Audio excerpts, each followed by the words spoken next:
Alright, hello to all my guys, gals, and non-binary pals out there across the electrical ocean. This is Jazzman. We are back with a game between Smachnio playing Full Faction Cthulhu Forest and WinningNumbers playing his deck, playing the ISUD split Super Champ nonsense. And this will definitely be a step down in terms of skill level from the last upload. I'm hoping the audio balance is a little better this time around, though. I was rewatching the other video, and I feel like the background was a little bit quiet, as well as the effects. So leave a comment down below if one or the other is better. I will adjust accordingly. I'm just trying this out. I'm trying a different thing. New patch, new me, new setup. And I would like to get a better quality microphone at some point. But yeah, so we'll see how everybody likes the new background music. If people end up hating it, fine, I'll change it back to the in-game sounds. But as the jazz man, I do feel like some smooth jazz representation is not uncalled for. And already we have a really interesting start by both of these players completely ignoring their side fonts and just bum rushing mid lane. Or mid lane. I swear to God, my League of Legends addiction has been cracked. But yeah, mid font. Corona getting an attack diverted by the Kingmaker. So Menelaus, I guess, tried to hit with fire so that you could get a an inhibiting touch on there. Oh no, yeah, he did hit with magic. Okay, yeah. So I was thinking he hit with fire attack for some reason, but yeah, the magic attack got diverted into the immunity. And Kingmaker promptly pilfering that burning oak seed, and Menelaus was really not the best choice for mid lane versus a Corona. I don't know if Smachnio has played versus WinningNumbers before, but I mean, assuming WinningNumbers had like the god draw of Kingmaker first turn, and you've got to assume there's going to be a melee champion coming out. But a Vortex here from Smachnio. And then an artillery marker, I guess, to prevent Kingmaker's escape. This is really... Man, you're burning through all your Nora here. You don't even have your top font yet. I mean, WinningNumbers is actually going to come out ahead in this. He's going to have his bottom font with him Strangler. And Smachnio has played... Okay, well, we're going to see some more spell slinging. And Impervious on the Kingmaker. I mean, I guess it's fine. You can probably walk into that marker and just eat it without... Yeah... Make Smachnio waste 35 Nora on that for the 30 of your Impervious. It'll keep the font contested for a turn while Corona makes her way back slowly over those cliffs. But yeah, without the aid of that Vortex, Menelaus would have been severely outmatched. It is kind of a shame losing the Oak Seed, because now you can't cut into Corona's healing anymore. You just know there's going to be some spells on... What the fuck are you doing? Fading Recollection on the Wisp. Sure. I mean, 55 Nora down the drain again, and Corona solos everything, I suppose. Menelaus getting an Arachnoblade now. I'm something. I'm bamboozled. I'm confuddled. I'm confused. I'm mystified, mortified, and stupefied by the events of this game. I really want Smachnio to get his top font. I want to see him get that font this game, but I don't think it's going to happen. I don't see it happening. I feel like Smachnio is going to ignore it the entire game and be down a font and lose. But Menelaus with the Arachnoblade, I guess, is fine. Like, if you keep him in the shrine deployment zone, you can use mobility to avoid the spiderlings. It's whatever. But I think I would have loved to see fucking Kingmaker make an attack with that stolen burning oak seed and put inhibited on the Menelaus to prevent regen. That would have been hilarious. But it's not going to happen. Ranger Elite's going to come in and take that guy down. Menelaus not even giving a shit about the Arachnoblade. He's going to make a double attack on the Strangler. I see Healing Mind a lot. I don't know why. I love Debilitate on Menelaus. I think it's it definitely has a more narrow use case. Healing Mind is more consistent. Debilitate, it's a strong debuff, but you can only apply it once, and then the ability doesn't do anything anymore unless you spread it around. Whereas Healing Mind, I mean, Menelaus with 8 speed, 7 range, gets a double hit pretty much every turn. That is a lot of healing you can put out, but Here, it's not going to be, I don't know, it's really not going to be too effective because Menelaus doesn't want to make too many attacks. The spiders, and of course the relic contest from Winning Numbers. So now smachnio is down to 0 fonts. And meanwhile, Corona thirsting off of that wisp. Now, Winning Numbers is the kind of guy, listen, I don't want to call anybody out here. I don't want to start any beefs, contribute to any feuds, but Winning Numbers is not a good player. There, I said it. I'm just going to get that out there. He's not a good player. His strategies are pretty much non-existent. He does the exact same thing every game. He's very much in that Hegemach mentality of, if my cheese doesn't work, then the game's over, then I'll surrender. But when it does work, I mean, it's very much a noob stompy strategy. And smachnio also very kind of the kind of player who would fall into it. I mean, there's no scenario ever where you ignore both of your fonts on this map and come out ahead. But I mean, both players spent so much Nora early, but I mean, if smachnio can maybe like manage to get that Doom onto Corona and then somehow win back his bottom font, it should be fine. But I mean, the Spiderlings are going to gum things up. The Wisp won't last more than a couple turns, and that font will remain forever alone up there, forever untaken, crying itself to sleep at night as it watches the inevitability of death creep closer and closer. Anyway, yeah, Corona's going to get some hits off and then another thirst stack. But Menelaus being surrounded on all sides, like I said, just abuse the mobility. Abuse mobility from your shrine as best you can and hit from range. I don't know why he's walking towards the font like he's going to get in there and melee the fucking Imp Strangler. Yeah, Doombringer is going to have that handled. I mean, he has to get in there with something, right? And I mean, you might as well get in there with like Doombringer or something, not Menelaus. But here we're probably going to see another hit onto that. I like that smachnio is doing the right thing in this situation and just securing his font rather than trying to win mid back at the moment. I mean, there's not much he can do with the Fading Recollectioned Wisp except put down a second artillery marker and hope for the best. Okay. I could have maybe understood the marker, but you're putting a rejuvenation ring on your Fading Recollection unit? Are you okay? Are you all right upstairs? Okay, so yeah, there's the Righteous Deflection. Who could have seen that coming? Nobody, not me, certainly not I. This is just what Winning Numbers does. This is what he loves to do. He loves to throw RD around on intimidating champions. And Super Champ Corona. Good to know that after 200 plus patch changes, Winning Numbers is still playing the exact same deck. The Ranger Elite gonna get constricted here. And I mean, I don't know, I would be very hesitant to Doom that thing, just because like it's on 22 HP. If push comes to shove, like you could spell spam to kill it, and then you really need to save Doom for Corona, because if you can Doom Corona, Winning Numbers will most likely end up surrendering. But please, okay, so this is a good chance for smachnio to do right. He's got mid taken care of for the moment. Like, Imp Strangler will die when it will die. Like, you can't rush that. You just gotta wait out the RD as best you can. Now would be a great time to send a champion top. Just secure your font, get some Nora going. You can't just leave that man. Like, look at this poor guy. He's crying up here. Look, those little blue bubbles. Those are tears. Tears that our viewers are probably experiencing just watching this mess of a game. And what was that? Was that a Grant something or other? Oh yeah, he is gonna spell spam. Okay, so he Nature's Wraths the Strangler. Oh, Grimlick's Bane, do it. Actually, if he Grimlick's Banes, he can kill that Ruby and then take back his font. That'd be awesome. But oh, it doesn't look like he has the Nora. I'm guessing he's just gonna wait. But I mean, if I were Winning Numbers here, I mean, I'd probably just fly top with Corona myself and grab that font, you know?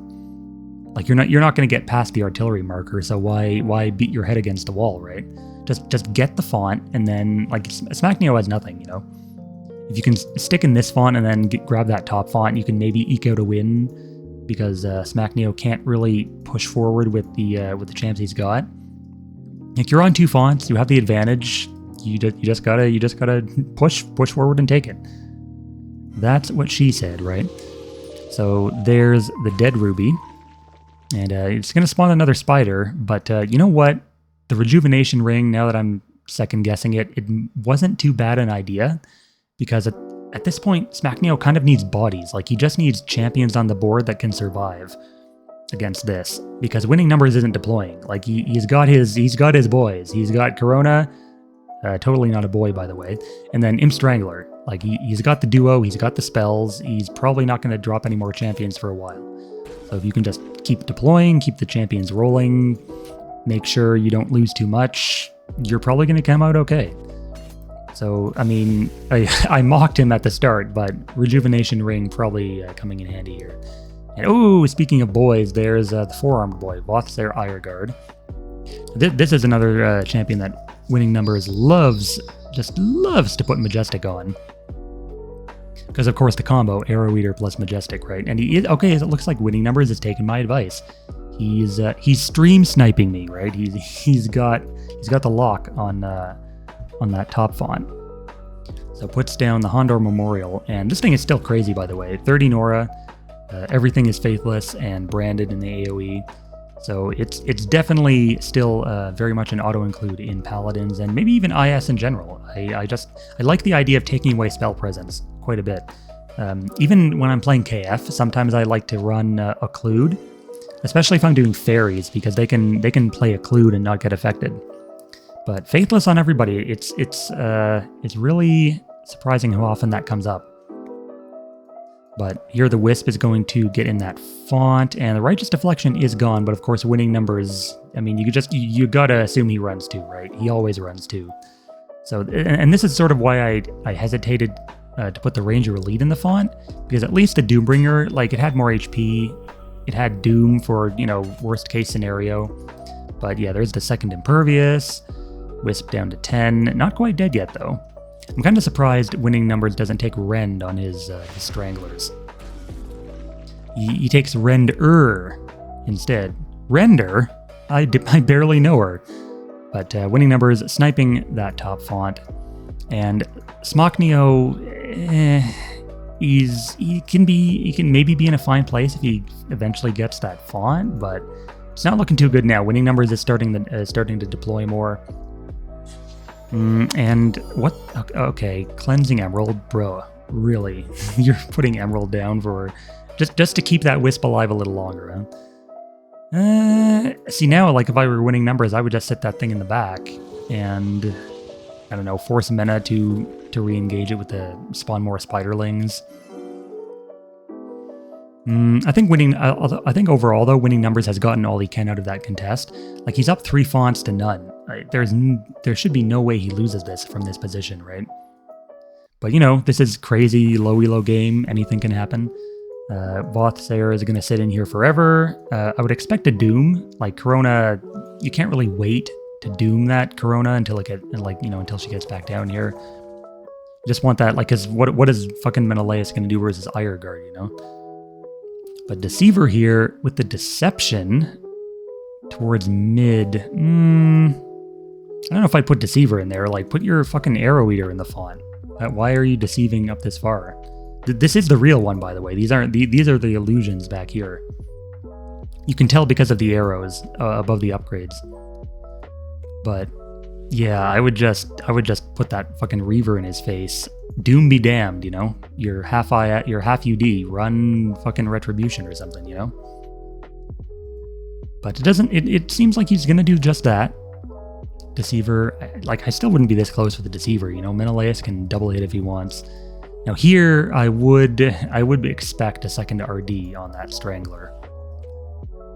It looks like Reaver, not afraid of his inevitable doom.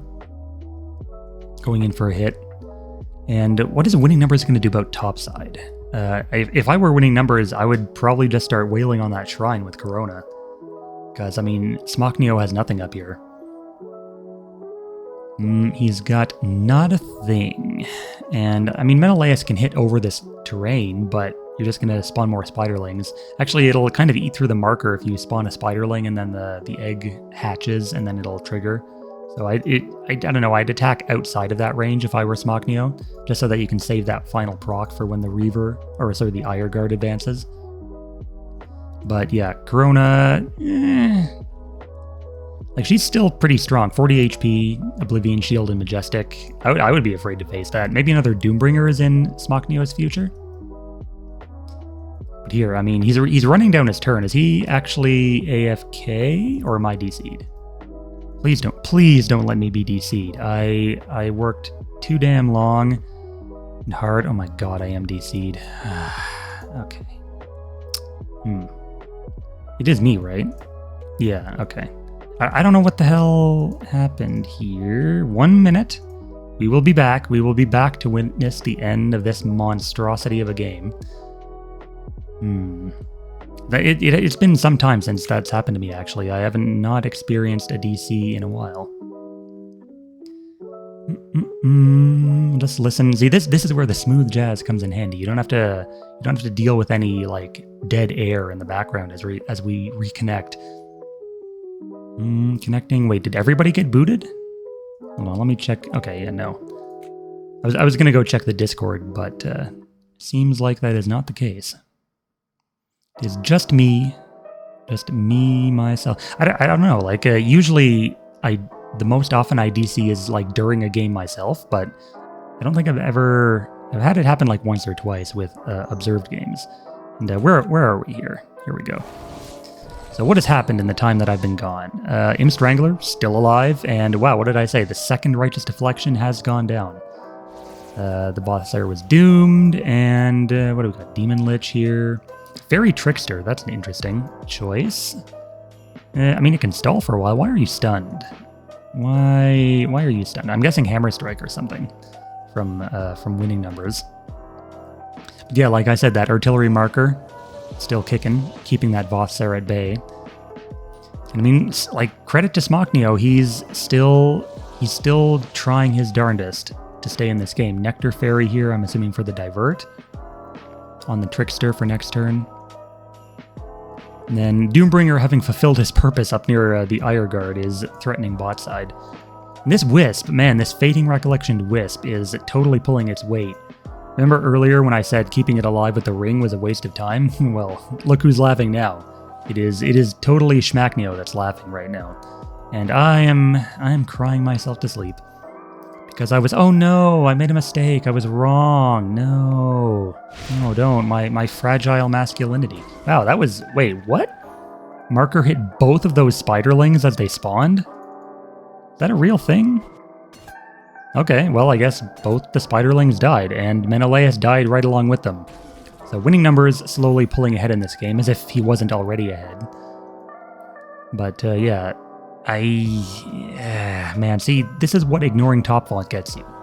You get out-fonted, out-nora'd, and out-positioned. I think smachnio had a chance at that point where I said he should send a champion top, or maybe, you know, defend better against the Strangler contest. But, I mean, intimidating is tough. Like, if you don't have a good counter for this, you're going to get screwed, because there are still a lot of dedicated melee champions that can't deal with, you know, intimidating. Especially when they're immune to range as well, but basically, like, this is why I like running Savage Tundra meta, is because they get to run the Obelisk, or no, not the Obelisk, the Halberd, for Global Iron Will. And it's just a nice relic in general to drop at your back font as protection, boost your damage, and then prevent all this nonsense like intimidating, like horrific aura. And it's something not a lot of other factions have access to. You have SP, I guess, with the Voil King script, but that's only Fearless, I believe, and nothing else. Yeah, like you got IS with Holy Blade of Valdak, but Prestige is not quite the same. So Winning Numbers is transfiguring. I don't really agree with that. I think you should have just maintained your Nora advantage. Now he's going to be down 25 for no reason. But there was a Shatter. What equip was even on Corona? Oh, Tinderbox? Okay, yeah, Tinderbox. Classic winning numbers. Tinderbox to heal up Corona with Fire Acolyte. And an Altered Lemur. I didn't even know that was deployed because I was gone. And let's see. Ireguard, still 4 turns left on that Doom, and it's just going to get even harder for smachnio to stay in this game. He's keeping that Strangler at bay. Credit to him. Righteous Deflection on 1 turn. I don't see him securing that bottom font though. Because even if he gets in, kills the Strangler, Corona's just going to be there as backup. Winning Numbers will probably have a second Ireguard lurking in his rune dock, and an artillery marker here is complete waste of Nora because the avatar doesn't get affected by it. Or Winning Numbers could cast Impervious. That's also another thing. smachnio, a lot of his runes here seem to be either counter or lose. And Winning Numbers definitely has the counters. There's the Set Ablaze. And the final tick on the marker. I would say marker is still a strong relic. Like, it zones such a huge area. Like, it's similar to Grimwell, except it deals a lot of damage. But the problem with marker is that it just gets sniped down. Because it has like 12 HP and 1 attack from a ranged unit will kill it, So if you can position it between units, so, they have to walk around to actually try and hit it, then it's definitely strong. Like, it can zone off a choke point better than pretty much any other relic. But in a lot of situations, it's just a dead slot because you either get it sniped or a champion can just walk through it because of some ability. And finally, Winning Numbers takes the game, can get the hell out of this nonsense. So well played to both, and we'll see everyone in the next one.